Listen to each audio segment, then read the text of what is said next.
The Battle of Magog. When does it happen? There are two chapters in Ezekiel that talk about a big battle that has not yet occurred. The battle that is known as the Battle of Magog. Who was Gog? Well, Ezekiel says that Gog is the chief prince of Meshech and Tubal, and that Meshech and Tubal then will be joined by Persia, which is modern day Iran, and Germany, or in other words, in biblical times it was called Gomer, today called Germany. Well, is that prophecy talking about something that's about to happen in the here and now? There's some problems with the situation described in Ezekiel that does not seem to apply to here and now. At the moment, I do not see Germany going to war against Israel, even though you don't have to remind me that it's only been a couple of generations ago that Germany killed millions of Jews. But I don't see them going to war against Israel now. But also, the prophecy in Ezekiel 38 and 39 is describing Israel as a land of unwalled villages. In other words, a land that has no defenses, a land that is at peace with all of its neighbors, a land that is not at conflict. That just doesn't fit the Israel that we see right now. The reason this issue has suddenly become important is that Russia is making news every day, making news big time, because of their invasion of Ukraine. Now, that is a serious matter, and it shows to me that Russia is evil. Like Ronald Reagan said many years ago, called them that evil empire. Well, if anything, they're more evil today than they were then. And yes, they are evil enough to invade Israel. But is the prophecy of Ezekiel 38 and 39 actually talking about an invasion of Russia against Israel, with Russia being slaughtered there on the mountains of Israel? Well, I've already mentioned one problem with it, and that is that it describes an Israel that does not right now exist. To me, the real key is that name Gog. Gog is apparently not a person. It's a spirit entity which Ezekiel describes as the chief prince, or in other words, the Rosh. That connotes a spiritual entity. In other words, Gog is the name of either a demon or a horde of demon spirits. And the name is only used, and folk, this is really important, this is critical. The name is only used one other place in Scripture, and that is in the book of Revelation. In the book of Revelation, it says that Gog and Magog will fight against the armies of the Lord, against the New Jerusalem. And this, I believe, is where the battle of Ezekiel 38 and 39 should be placed in the timeline. The battle in Revelation is talking about a time at the end of the millennium. Ezekiel says that the battle will occur at the time of the end. Well, does that mean the end of the epoch that we now live in? A lot of persons have placed this battle at the beginning of the tribulation.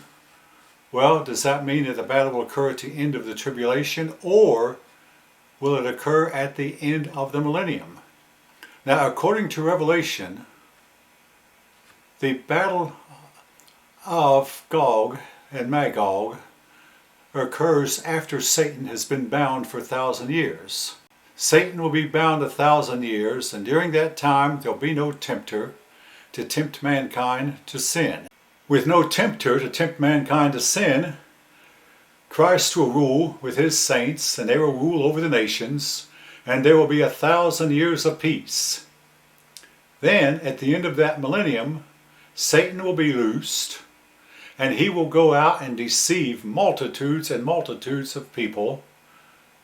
And I believe this is the battle that Ezekiel is talking about? In other words, why is the name Gog only to appear in two places in the Bible, in Ezekiel 38 and 39, and in the end of the book of Revelation, or near the end of the book of Revelation, when Satan is loosed, deceives the nations, and they go out and do battle. They go out and do battle against a people that they think will be easy to defeat. A nation of unwalled villages, or a nation that has no army anymore. A nation that is at peace with its neighbors.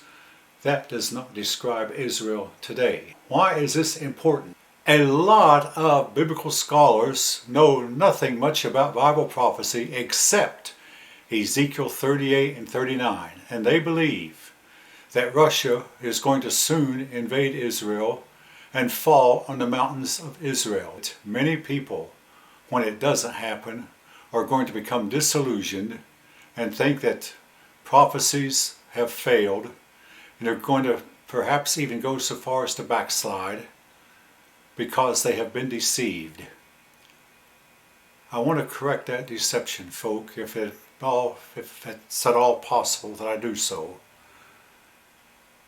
The battle of Haman Gog is going to happen at the end of millennium, or in other words, more than 1,000 years in the future. It is not something that we can look forward to soon. How do we know this? Again, if the battle of Haman Gog were to occur at some time soon, seem like, if it were prophesied, the word Gog would be used in other places besides just at the end of Revelation, or near the end of Revelation. Well, that's not the case. The word Gog is only used in Ezekiel 38 and 39, and then it's used again near the end of the book of Revelation, where it is said that the battle occurs at the end of the millennium, which is what I believe.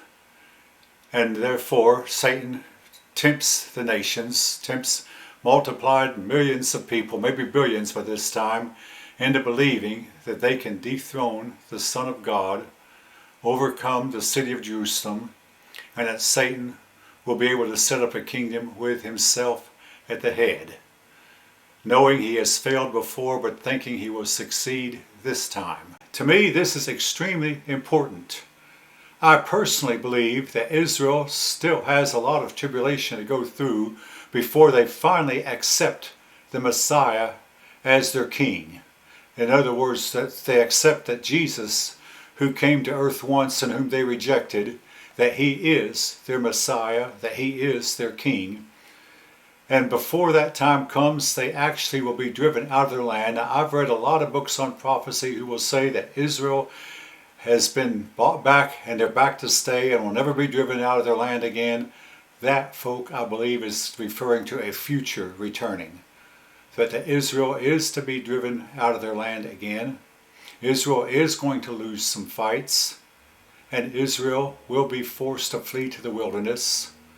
Yes, Jesus himself said, when you see the abomination of desolation standing in a holy place, that is, when the abomination of desolation means that Antichrist sets up his image in the temple and says, "This is God, worship this image."